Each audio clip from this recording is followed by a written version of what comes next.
Hey, what's happening, guys? It's Dave Brown here with JamPlay.com, and it is week 7 of playing the changes. Last week we finally took on a minor chord. This week we're exploring another minor chord, which happens to be the same as all minor chords. So we're going to use the same shapes as we did last week, just now we're applying it to the 2 chord. What's nice about this, I'll tell you several things. One, it's kind of like the exercise we did with 4 to 5 a couple weeks ago, in the sense that 4 to 5 was a major chord and then going up a whole septimajor. This is exactly that same thing where you can, in theory, move the same shape just up, and then, but because the 2 chord is minor, you would have to change the shape to the minor equivalent, which is a good exercise. Slightly different, but basically the same. So we'll talk about that for a little bit today too. But the other thing about it is that we'll be using the same pentatonic as our 4 chord. So the lick, the riff, it's all lining up exactly how it was when we did 1 to 4. It's just we're focusing on the minor notes, okay? So yeah, other than that, it's all pretty much straightforward from what we've done. Let's get warmed up by just kind of going through those minor spots again. But this time, whereas last time, last week it was in the key of B, technically a B minor. Still the key of D. Everything is a key of D that we're working in for the most part. But now it's the 2 chord, so we got to apply it to E. But luckily, most guitar players love E minor, so you should be relatively familiar where to play some of these shapes. Again, you can go back to last week, strategically speaking. One of the extra keys that I gave you to practice every weekend happens to be one of the chord that we're working on now. So for instance, last week I think it was B minor, E minor, and F sharp minor, because E minor is the 6 chord in the key of G. Yeah, that's one of our keys. So you can go back to the if you want to spend some quality time on E minor by itself, you can go back to last week's backing track, one of the alternate options, and hit that up. That'll be helpful if you just want to spend some quality time. But today we're gonna layer it with the major chord because that's what we're here for, right? But before we get there, let's put it in the key of E. So if we're trying to find the lowest position for the key of E, we're just thinking E minor, just placing the minor shapes. Again, these are all based off of either the 6th string, the 5th string, or the 4th string. Okay. So if we take a look below, obviously we have a low E. So that's really tempting, but we're going to try and stay away from the open strings. However, we will utilize that. I'm going to negate that pretty quick because we're going to utilize that in the riff. There's one, obviously, most people know an open minor pentatonic, so I kind of gave it away. There it is. There's your answer. But we're going to stay away from that one just because it's an open position, and I don't want to stay away from most open strings. The next position that comes after E minor, C, A, G, E, is D minor. And there's that 2nd fret E. So we're going up into the 2nd position, the 2nd fret. So that's where the D minor shape would be placed, which happens to be position 2, how most people think of it, aka the G major pentatonic. Hence the 4 chord. What's our 4 chord in the key of D? It's G. So again, if you can see the relative major, I should say, yeah, it would be G. So if you can still see those G shapes, you can think that chord, and then hopefully you'll, from last week's work of doing the relative major to minor, you'll see the 2 shapes that really layer together. So again, this one is going to be the E shape, which happens to be position 2. And so that one right there has a lick. There's 2 of them. This is the one where we're going to slightly cheat, we'll say. Normally we go down to the E position to get the root before we go back into this, but since it's just an open note, we don't even have to dip. We can just play it. What?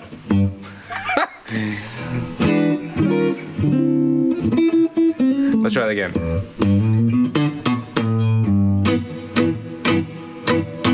So that's the first one, right? Right up the pentatonic scale. This chord voicing is a little weird, but you can grab it if you want. 2nd middle finger on the 3rd fret of the 6th string. 1st finger is grabbing those 2 frets together on the 5th and 4th. Pinky's grabbing that 4th fret on the 3rd string. It's nice. It's a jazzy chord, especially if you have that note, the D in there. But we won't. That's not what we're going to do right now. So the other octave would start on the 2nd fret of the 4th string, hence where we would place it, right? that just goes right up and almost, you know, that classic position, but because that B string's off, that last note gets a little weird. So instead of doing that, you have to go. And for this one, it's basically that G shape pentatonic, adding your pinky, first finger on the 3rd fret of the 1st string, pinky on the 5th fret of the 2nd string, middle finger on the 4th fret of the 3rd string, and ring finger on the 5th fret of the 4th string. Yep, so you got...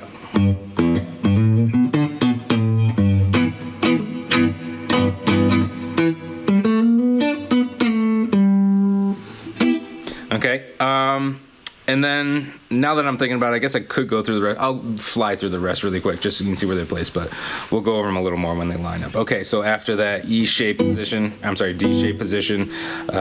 comes the C shape, or technically that, right? And then after that comes the E minor. I'm sorry, A minor. It's an E minor chord, obviously. That's exactly the same as that E minor position, for real this time. And there happens to be 2 octaves with this one. Oh, I'm sorry, I didn't go over the 2nd octave with the C minor position. You can also go to the 5th fret on the 2nd string. As far as voicings go, again, not all these are great. I will probably stumble because some of them aren't even necessarily comfortable to me. What we're really concerned about is just seeing the shape. Whether you choose to use these voicings later, that's up to you. Apparently I don't, some of them. A lot of them I do, a lot of the time. Not all of them all the time. It's not very scientific, yeah.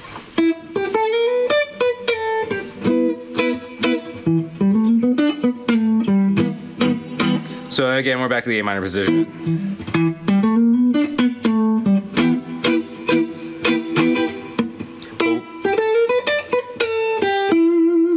Okay, so that's the 2nd octave right there, starting with your ring finger on that 3rd string, 9th fret. Using your middle finger and your pinky to hit the 8 and 10, sliding into 11. You got 7 and 10 on the 1st string. Okay, next position would be the G minor shape. So this one's starting, you got your root and pinky on the 6th string. Okay, and then the next one would be... Some of them line up really nice, obviously like that one. Obviously like this one we have to jump. What? But, you know, the idea is that you're trying to be comfortable everywhere. Even if it's not a comfortable position, at least you know it's not comfortable. You know, at least you've played through it and you've gone, yeah, I didn't really like it there, but I do really like it here. This is exactly the same thing as... You might even find that the timbre of those strings, the actual tone, is different. And so you might even specifically like the tone of one or the other. So one of them might be a little more difficult, but it sounds more what you're going for. As opposed to, you know, I think this one actually sounds a little nicer and it's easier to play. So bonus, this one definitely wins. Plus you're just so close to that quality home base of position 1. Definitely worth thinking about. Position 1's pretty easy.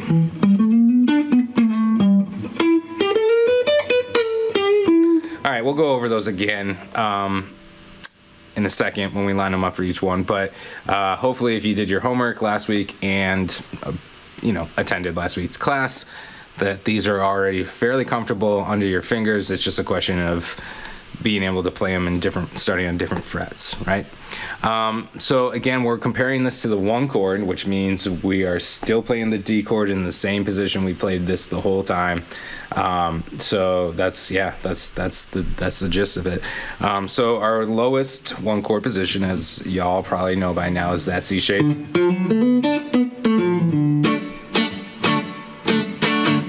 C position only has that 1 octave, so that's all we're gonna do. And again, it's gonna line up with that E minor, I keep wanting to call it E minor, D minor shape. What?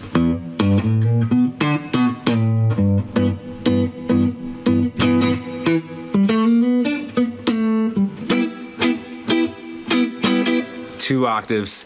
There you go. That's exercise number 1. Let's do it. 1, 2, 3, 4.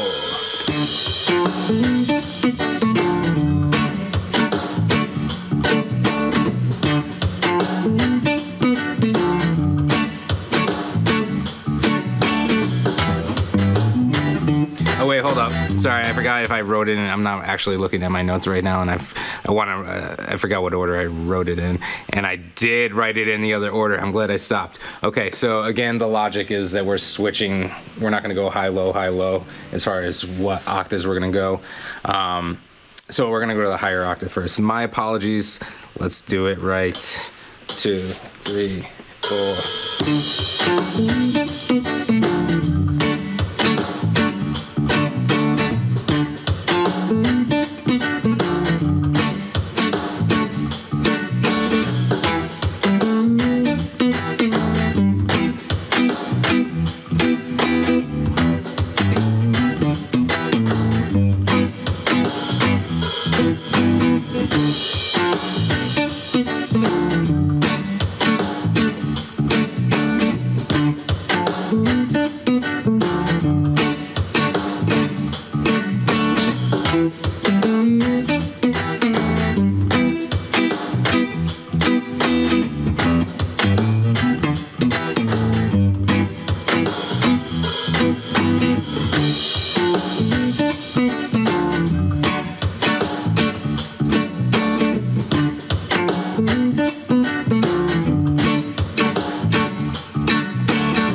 The idea. So again, I just one of the exercises that I mentioned before. I won't get too sidetracked, I promise. But logistically speaking, let's take a step back, because that's a little confusing. You got to layer them, and you might not see it right off the bat. We're trying to play a 1 chord to a 2 chord, a D chord to an E minor. So let's forget about those shapes for a second, even though I just made you practice them. We're gonna take the A shape, okay? Just to reiterate exactly what's going on here. We're going to E minor shape. Those are both when normal guitar players, when they want to play a D chord to an E minor, if they're using bar chords, they're probably going to use basically the same shape, right? They're going to use for instance, they're going to use the A shape, and then when it goes to the 2 chord, they're going to use the A minor shape. Same chord, just the minor equivalent, right? A major, A minor. Likewise, you do E major, E minor. It's not very practical up there. I would probably start to reduce it to like 3 or 4 strings, but it's still the same shape moved up a whole step. So it goes without saying, but I said it before and I'll say it again. It's worth the time to go through these and just take the major shape and then see if you can move it up a whole step and do the minor equivalent. So I'm gonna go through that right now before I forget. And because I already started talking about it, so I don't want to jump around too much. So now I'm committed, okay? We'll come back to exercise 2 in a second. But this is just to show you what to think about as well. You can consider this extra credit. Obviously, the licks are always what the most important thing about this is. Seeing the shapes and how they layer is the most important thing. But yeah, I don't know. I feel like there's a lot of potential for this to help make a light bulb go off and kind of see a bigger slice of the neck. So without further ado, you have the C shape. That's going to go up to the C minor shape, right? So you can go,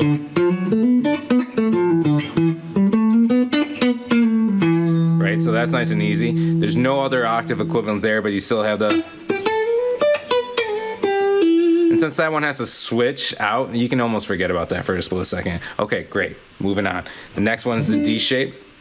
Or I'm sorry, the D chord with the G shape. Sorry, it's confusing enough without me, right? Oh no, I skipped over the A shape, guys. Guys, keep me honest. So then if you were to move it up, you go... So much easier, right? Woo! I'm on fire today. It's easier until you mess up at the most convenient time to make it seem like it's actually not easy at all.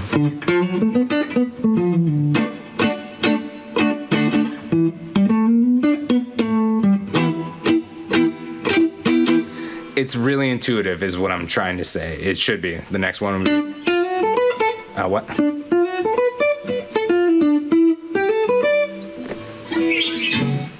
So intuitive that I can't even do it. That's how intuitive it is.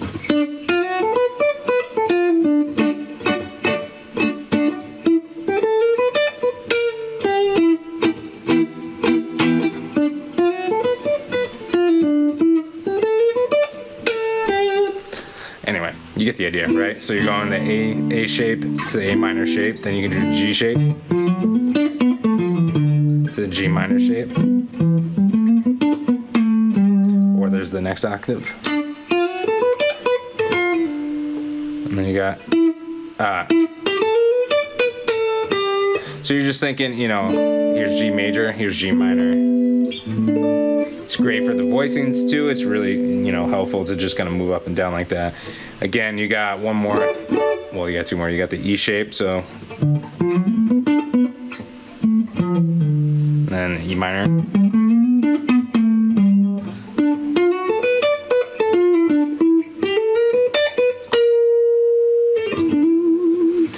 You get the idea. I'm not doing it justice because apparently I didn't really practice that part. But we're without a net, so we're gonna keep going. Yeah, so it's worth your time to kind of see that. I can see the shapes. I can play them in real time if I was doing this as just for fun. But sometimes, you know, if you're gonna do something very specific, it's not the same, you know. You have to hold yourself to a higher standard, apparently. So back to exercise number 2. That's just something to think about. Sorry to get off track, but you should think about that. Exercise number 2 is layering the next position. We're going to the A shape. And that's going to layer with that C shape.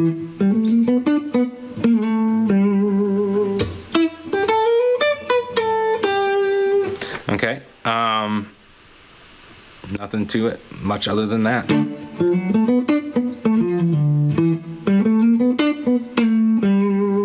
And you know, so we'll go high, low, high, low, just to kind of match up the same sides.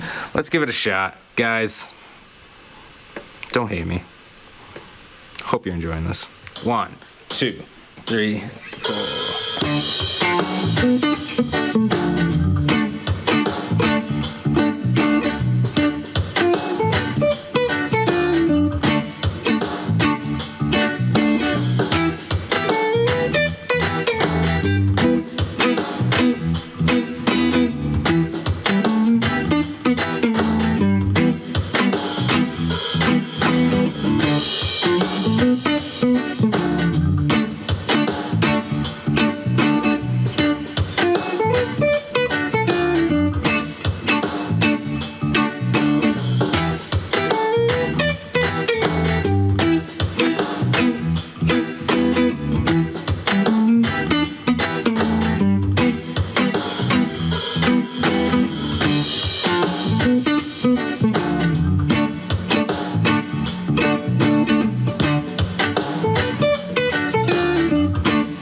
idea. Okay, so that's how the A shape and the C shape line up for that second position. Next position, as previously mentioned, would be the G shape. Lining up with that A minor shape. So we got the root on the 6th string. That one's nice and comfortable.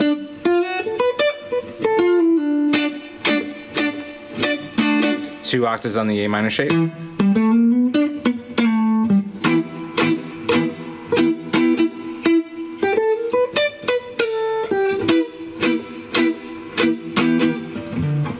Okay.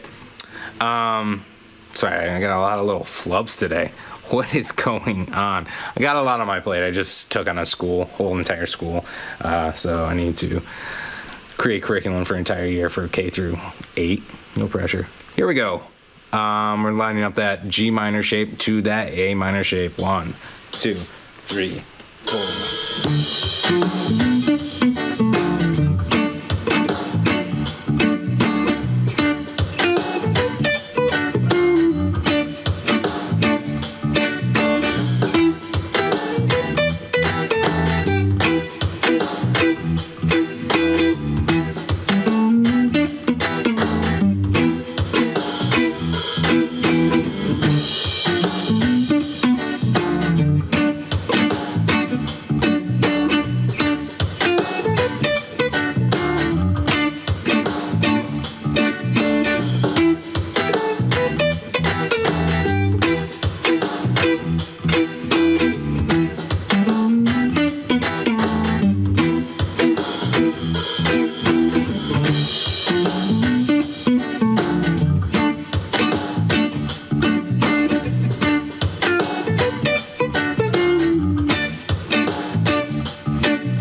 Sorry, I did it backwards. Let's do that one again.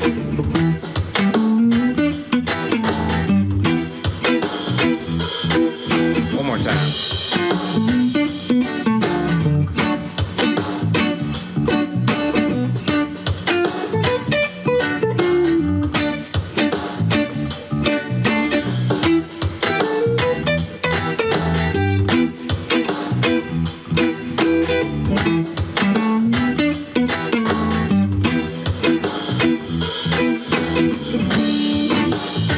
Good. So a couple other things that I will mention as well. One thing to think about. Why am I all over the place today? Not enough coffee, too much work, frazzled. These shapes are the same way they're open. They're lining up in the open position. Okay. So you, for instance, in the key of G, your 2 chord in the key of G is A minor. That's literally what we just did, the G shape to the A minor shape. If we're in the key of C, what does that line up with? What did we do the very first exercise? Same exact thing. That's how they always line up, whatever it is. That's the shape. That's how they line up relative to the 1 chord in open position.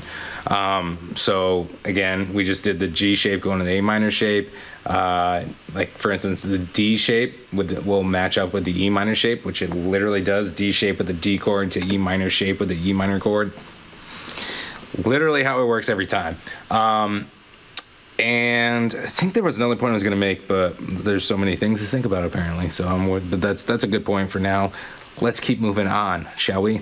After that G shape comes the E shape.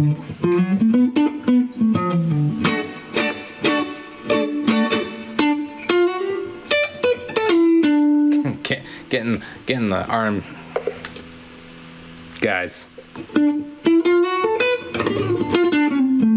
This might be the biggest flopper of them all. Anyway, let's keep going.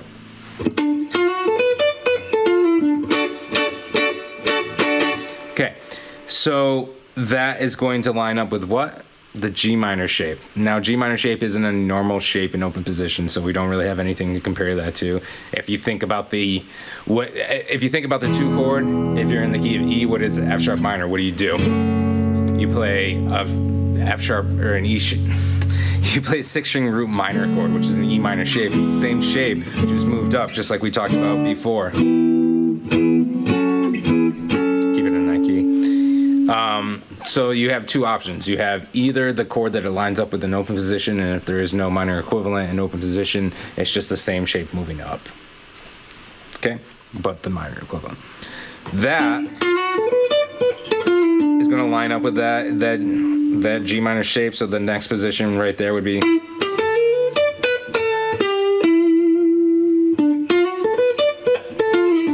And for the lower half, it's going to line up with. As far as voicings for the G minor shapes goes, you could get underneath it like that. That's going to be a pain. I might just basically bar the 9th fret on the 3rd and 4th string, as well as having your middle finger on the 5th string, 10th fret. You can add your pinky to that 12th fret of the 2nd string too. That's an option. Or on the top end, you can kind of bar the 12th fret on strings 1, 2, and 3 with your 1st finger on the 9th fret of the 4th string. Okay? Again, not all of them are practical voicings, but some of them are kind of nice, and you probably haven't even thought of them yet before. That's the beauty of the system. You're just identifying all the options because there's really a finite, very approachable amount of them if you think about it. Here we go. Let's do it. 2, 3, 4.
just fudging all over the place today. My apologies, ladies and gentlemen, boys and girls.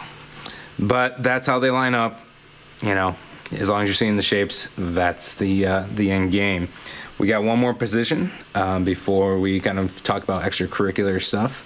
But yeah, there's well, I'll come back to it because I'm all over the place anyway. The last position that we got is going to be the D shape position going to the E minor position, just like it is an open position. Okay, so we got not the most practical voicings per usual.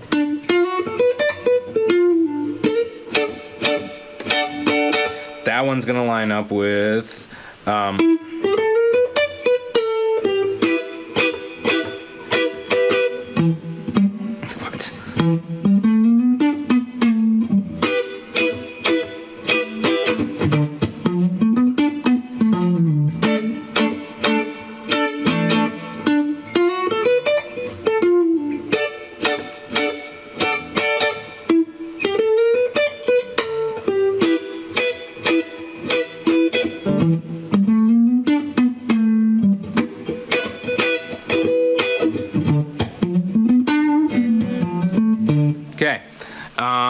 that's how it goes. Let's give it a shot.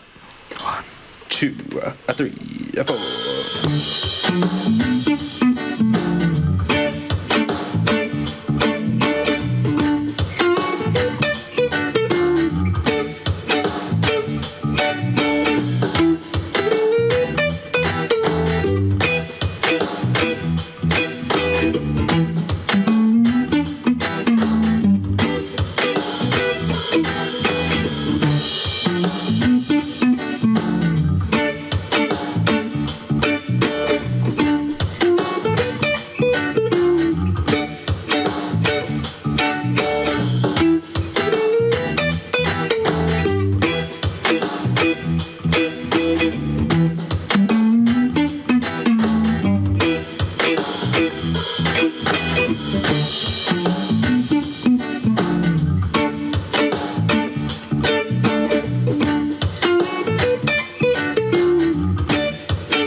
So those are the exercises. I realized, we're kind of plowing through them today in the sense that if you don't really have those shapes down, you're not going to be able to play it in real time. But conceptually, again, it's all the same things that we've been working on this whole time. We've been literally every week we've been doing, and I'm still screwing them up. So you will too. It's okay. I was thinking about it. It's honestly, these things take maintenance. They take work. They take years. So even if you get good at this right now, it's not to say that you'll just own 1 to 2 chords for the rest of your life and then every key. You have to practice them in different keys, seeing how the pentatonics line up, thinking about the chord shapes. So again, those are the basic exercises I want you to work on for this week. But there are some, really cool extracurricular things that I'd like you to think about as well, if you can. Again, like my buddy Scott, who keeps watching all the time, Imagine, he asked, like, is the phrasing really important? Can I simplify the lick a little bit? Yeah, you could totally just play the scale if it's that's great. You want to take it down to your level to the point where you're still getting the general idea out of it. You want to be thinking about the scale that you're supposed to be playing over the chord shape and then how it layers when it, so as long as you're seeing those shapes, that's the bare minimum. You're doing good. Runs that we're doing are specifically crafted so that you're landing, strong notes on strong beats, that you're seeing the phrasing of sliding into the third and back out of it. That's the kind of thing that applies to most genres. So it's good to have those sort of reflexes and see how they flow in both directions, up the scale and down the scale. I wouldn't completely abandon these, but if you have to simplify it, totally, absolutely, that's fine.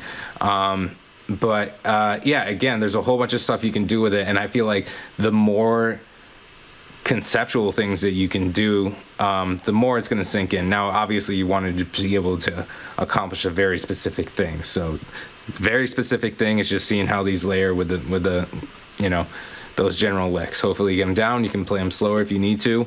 Download these tracks, put them in the VLC if you need more time, or you need to slow it down a little bit. That's fine. Do whatever it takes. So one of the extracurricular things that I already pointed out was taking the same shape and just moving it up a whole step. Because essentially, staying in position is almost going against the grain. That's something I like to refer to.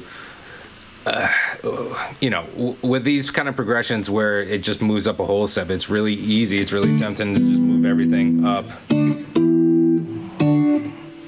Yep. Some of them don't translate exactly 100%. You forget you got a power chord there, essentially. That kind of messes everything up. But you get the idea of just taking the same shape and moving it up a whole step. Going against the grain would be to go the opposite direction against what you would normally find comfortable.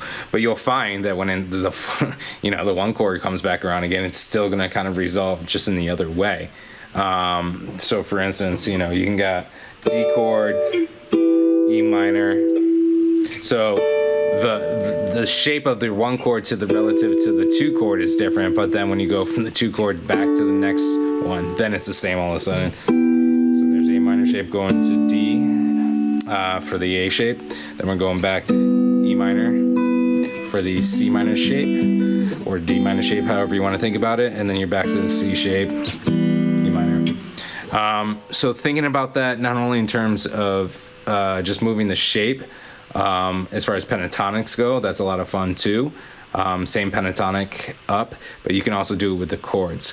So we'll explore the pentatonics in a second, but I want to point out one more thing with the chord voicings. I forget the guy's name I stole this off of, but I think he's Swedish, maybe? I don't know. He played with Michael Jackson back in the day, and it's the Free Willy thing, like.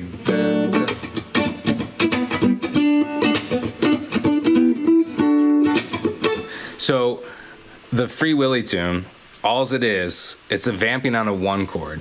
And so if you're interested in this concept that I'm about to talk about, you should go check out my Next Level Triads course, because essentially we do this with just triads, but the same concept applies with pentatonic scales too. You could, especially over this 1 and 2 chord. If you're just chilling on a 1 chord, you can get some motion out of it by going to the 2 chord in between. So I'm gonna go back to just like a D drone from week 1, and I'll show you what that sounds like. It's one of the cooler things you can do, honestly. I mean, there's a lot of cool things you could do, but as far as chord progressions go, so if you have, there's an E minor by itself, it feels like it's just wanting to do something, it needs to go somewhere, right? But you can kind of skip D, E minor, D, E minor, D, E minor, D, E minor with all those inversions. And so then you treat the D chord as like the strong beat. And the E minor is a passing chord.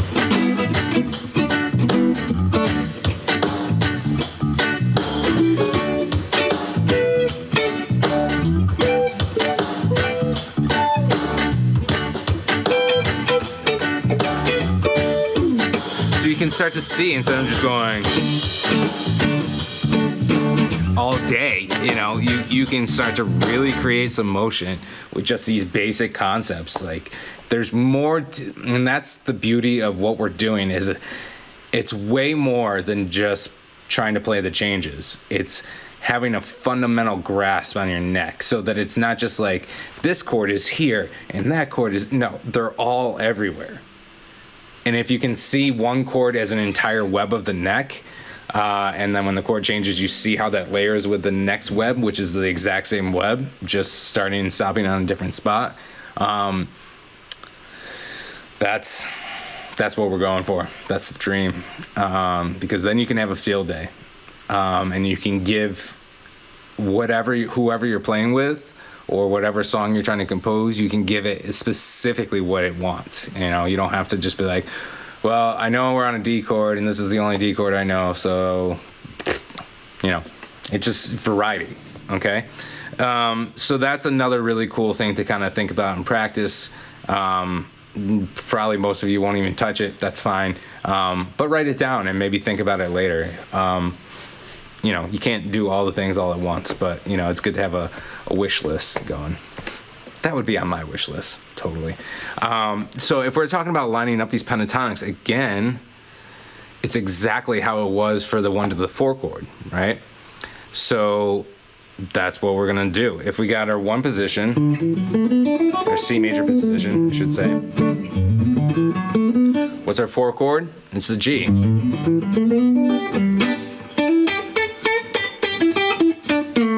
So you've inadvertently already practiced lining these 2 pentatonics up when we did this for the 1 to the 4 chord. Hopefully you did that extra credit stuff.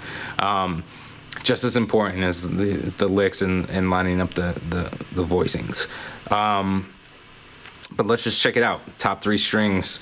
Again, because it's the 4 chord and we know there's only a 1 note difference, there's literally only a 1 note difference between your 1 chord and your 2 chords pentatonic scale. Crazy, right? That's all it is. So we'll take the top 3 strings because traditionally that's what we've been doing. For the C shape, we got 2nd fret, 4th fret, 3rd fret, 5th fret, 2nd fret, 5th fret. The only note that's different is that F sharp goes to a G.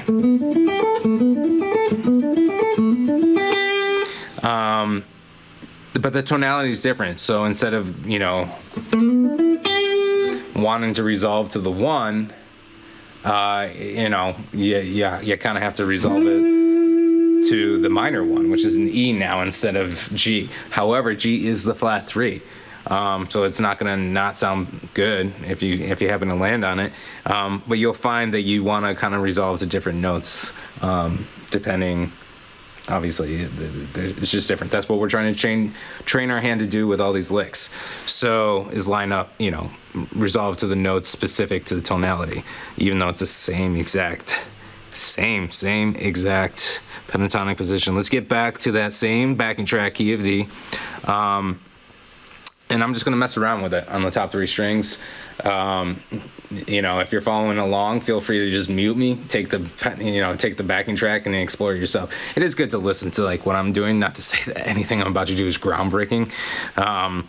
You'll feel limited. I've said it before and I'll say it again. You feel limited when you only stick to like 3 strings. But again, we're trying to not write the greatest guitar solo of all time. I'm trying to think who might we credit that to. We don't need to go there today, but we are trying to see the shapes line up, and so that's what we're gonna do. Okay, 1, 2, 3, 4.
Okay, you get the idea. You can kind of just, it's 1 note difference. So you're probably going to want to resolve on that G when it goes to that E minor chord. Did I say something off earlier? Anyway, I just, one of them days apparently. So you're gonna want to get that F sharp to the G. I was thinking the G chord was the 1 chord, and so that yes, obviously you're not going to stay on. It's the D. Yeah, sorry, scratch that. The D is the common note between the 2 of them, clearly. except not. I was just testing you. So the idea is you have F sharp and D, and then those are going up and want to resolve to G and E, but the B will stay the same. Just kidding. The B's not going to stay the same at all. None of the notes in the chord are the same because they're moving up a whole step. Dave. You know, I guess I'm thinking pentatonic specifically, and it gets a little convoluted when you think of 7 chords. Sure, we'll use that to my advantage right now, so I don't look so dumb in front of you. Why not? So that's the idea, but it does bring up a good point. Is that sure? Why not? Technically, both of these are all D major. The G minor pentatonic and the D major pentatonic, which are only one note different from each other, are both D major. There's one note missing, that's C sharp. We're not hitting that C sharp at all yet. That would complete the major scale in full. So what that means is that the other note isn't really wrong.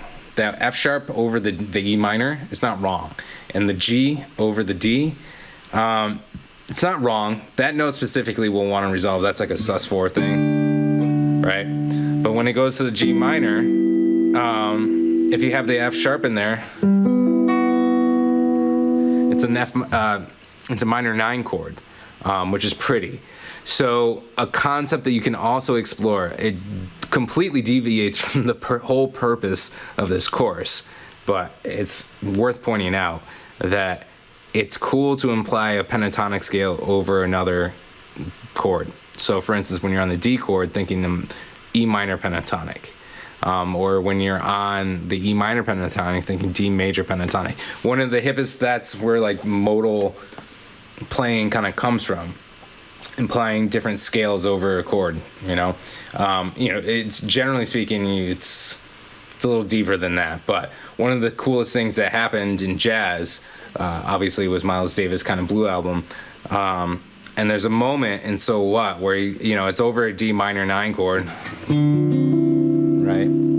And at one point in the solo, he literally just outlines a C major triad. That's exactly the relationship we're talking about right now. The 1 chord versus the 2 chords. So the progression, it's just 1 chord jam kind of a thing, besides going up a half step, is a minor 9 chord. It's a 2 chord. It's a Dorian. So it's technically hinting that it's the 2 chord of C major, or 1 chord of C. And so at one point in the solo, he literally just outlines a C major triad, and it sounds so good. It's so simple, and but it's just so tasteful. And that layering those different flavors has a really cool sound. So let me just demo that really quick, and then we'll keep going through some of these pentatonic positions. But you should see how they line up. And again, if we're just talking the pentatonic scale, it's exactly how they lined up for the 4 chords. So we've already done this. It just sounds different when you're over the 2 chord, and you got to think about what notes you want to resolve to. So what I'm going to do really quick, again, is I'm going to press play. And we still got the backing track of the 1 chord and the 2 chord. I'm going to play E minor over D, and then I'm going to play D over E minor. And you'll probably notice you'll start to want to combine some of the notes, right? Like that doesn't feel complete. But if you resolve it, it sounds good. But now here's the D major one sounds really cool over the E minor. Especially if you include that note in too. And you'll notice, like you ever learn like a David Gilmour solo or something, like he'll use the 9 in there. You'll get those kind of notes, and that's at that point you're thinking you're basically getting into modes. Again, the difference between the pentatonics and the modes is the pentatonic has 2 gaps, minor third gaps with 2 frets in between within the scale. And it's how you choose to gap those minor thirds that turn it into a specific mode. So while you're still in pentatonic land, you're addressing the chord, but you haven't specifically pointed out the mode that you're on. However, if we're just playing the changes, then the entire progression will inadvertently imply that. Have I lost everybody? I think I've completely convoluted everything. That's what we're going for, right? Okay. So we're moving on to the next position. Again, this is going to line up with the A shape, going to the C minor shape. So the one note change is F sharp all day, F sharp to G. But as we'll find that F sharp, or I'm sorry, that G, no, I'm sorry, yes, the F sharp will sound great over that E minor chord as well. So I might throw that in from time to time, but that is only because I know what I'm doing. And I want to show you the potential of doing this. However, if you immediately go into just having fun with it, you're not going to take the time to specifically push them on either sides of the room, like that's this one, that's this one. You want to see them different so that you know how to play the changes and you know where to resolve to. But once you have that foundation and that confidence, you can then start to explore the other little flavors as little sprinklings. You know what I'm saying? Here we go. 1, 2, 3, 4.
Idea. Let's keep moving to get them all in.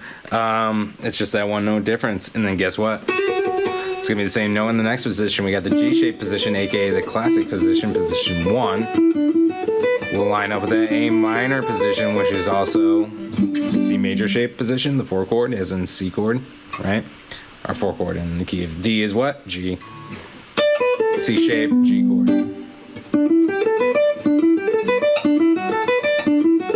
Just that one note on that second string. Let's do it again. 1. And if when I hear this, especially applying the different pentatonics over a different chord, this kind of progression 2 to 1, I can't. One of my favorite songs to kind of do this over is "Don't Let Me Down" by the Beatles. Obviously, it's not the entire song, but the verses are just F sharp minor to E.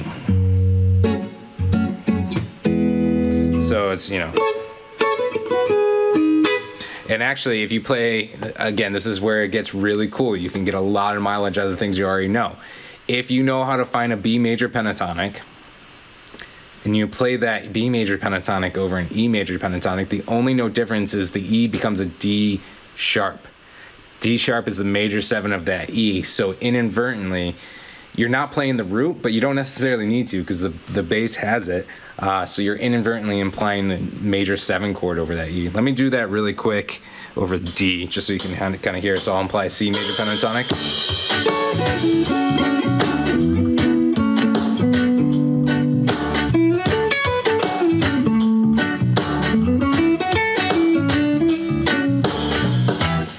You get the idea. You really start to craft some really cool sounds that you wouldn't necessarily know to even think about unless you knew all these positions and you knew its potential of how to layer them. That's my 2 cents. We got a lot of 2 cents going on. Should start a sitcom called My 2 Cents.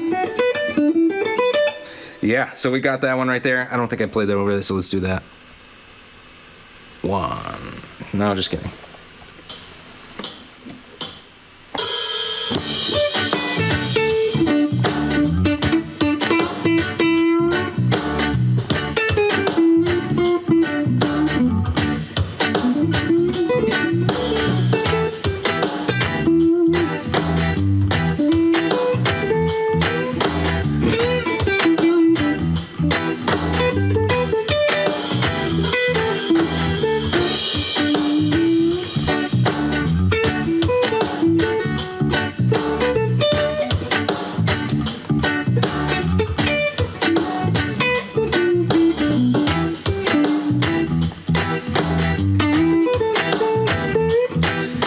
Right here, you kind of want to resolve to the 2, which is the root of the 2 chord. And then on the 1 chord, you want to resolve to the 1. Both are technically in that same scale.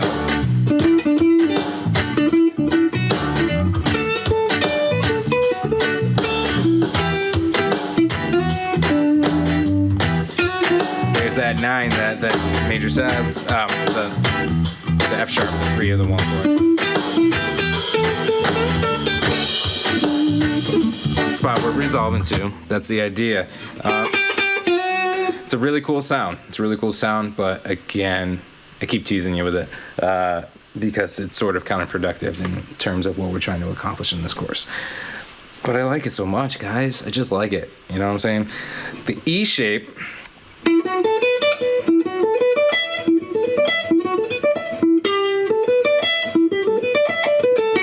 Just that 1 note change from 12 to 11 on the 3rd string. Let's try it again. 1, just kidding. 1, 2, 3, 4.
I'm just getting tired. Anyway. Flubbin' City. Okay, the last one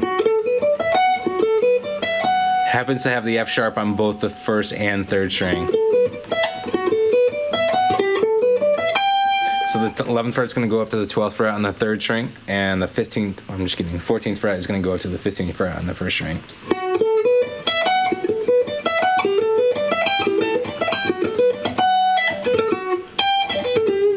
Something to think about. Here we go. 1, 2, 3.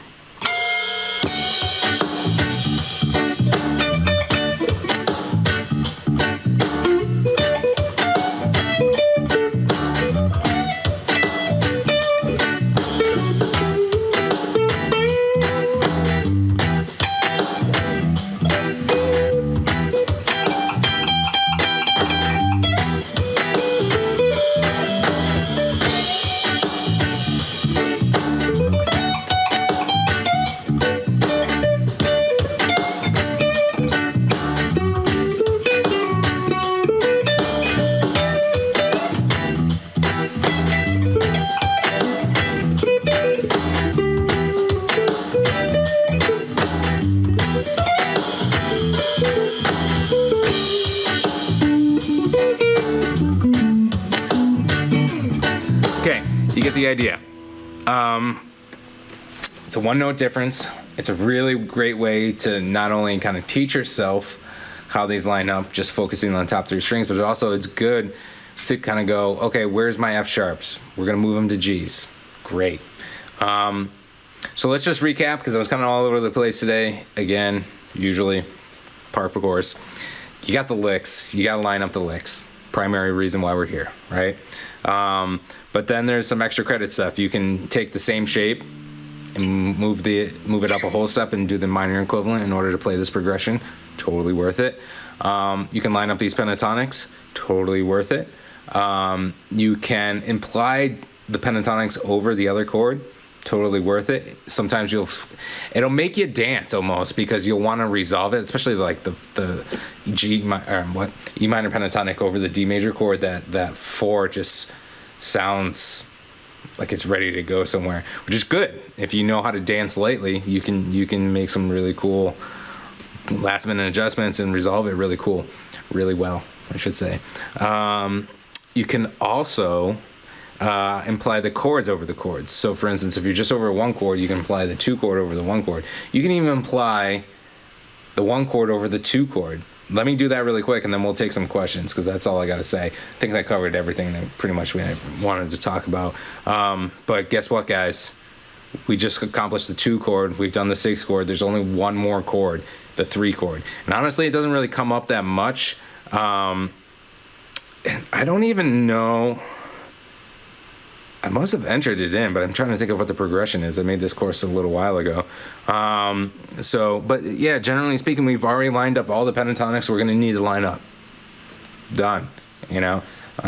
In fact, now we're already starting to wrap around a bend and reinforcing some of these again. Today's was the 4 chords pentatonic, right?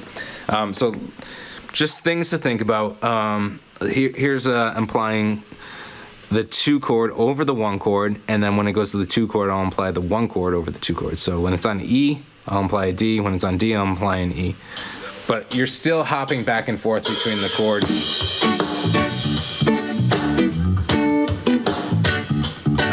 I'm still using the 1 chord to kind of resolve it too.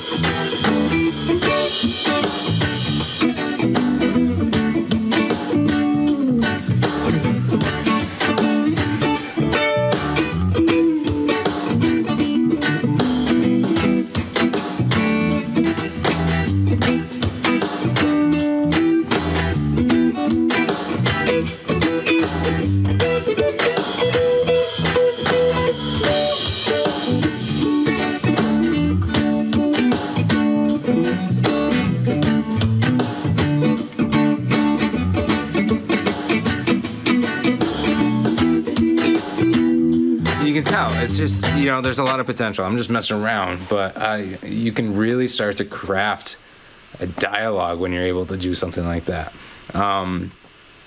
So getting these shapes, it's things that are worth reinforcing are just the shape with the over 1 chord. All shapes over 1 chord. Do it in as many keys as you can, because being able to jump around over 1 chord is amazing. Because if you can do it over 1 chord and you can do it over all the 1 chords, then that means if you combine different chords, you're probably pretty comfortable enough to do it for all the chords the whole time. Let's see if we have any questions.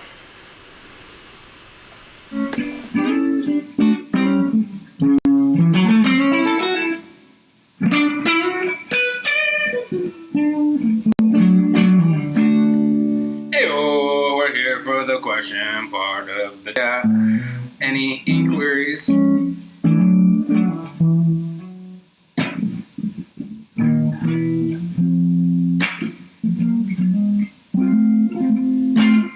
Right. So my fearless leader running this was an excellent to remind me that next week is Thanksgiving, so no class. Okay. Let's see if we got any questions though.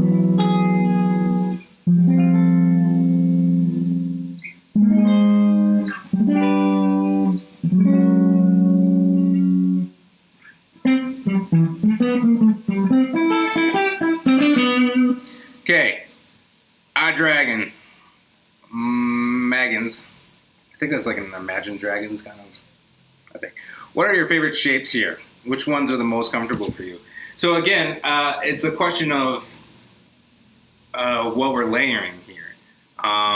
As far as major goes, I think it goes without saying the most comfortable is probably the G shape. C shape is also very comfortable. A shape, also very comfortable. And E shape, also. That's 4 out of the 5. I don't like the D shape. Bottom line is I don't like the D shape for the major. Minor, obviously E minor shape, A minor shape are probably the best options. G minor shape's not bad, but I would say A minor and E minor are probably my favorite shapes. For minor goes, yeah. Those are, and my favorites are the ones that are the most comfortable. So, 2 birds, 1 stone right there.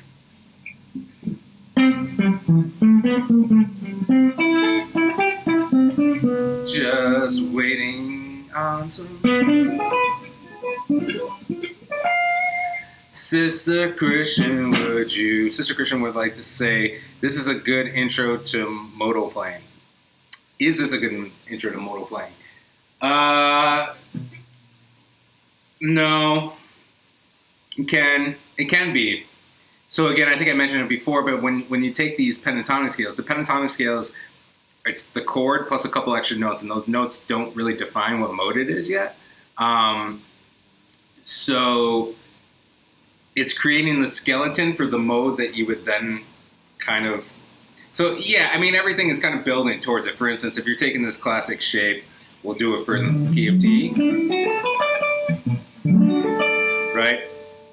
If you get comfortable with that, eventually you should be able to go, okay, if I wanted to play, this could be a D chord in the key of D. So I could play 2 sharps for the key of D, but you're still outlining that same chord. Or you can think of it in the key of G. So it's that same shape still exists in the key of G. If you can think about it in the key of A,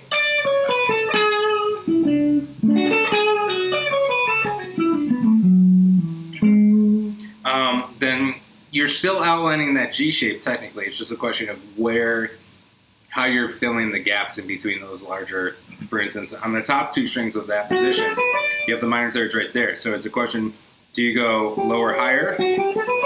That's Ionian. Do you go higher, higher? That's Lydian. So that would be 9th fret on both as opposed to 8th and 9th fret for Ionian. Or you could go lower, lower, which is mixed Lydian. Again, you still got this 7th and 10th fret going on. But yeah. Again, would you say this is a good intro to modal playing? I already answered that. I thought it was a new question. Let's see if we got any other questions, but that seems to be it. Again, guys, hope you're enjoying this. We're almost done. We're pretty close. We're heading to the finish line. Again, next week we're out, so we'll see you in a couple weeks, but thanks for hanging. Appreciate it.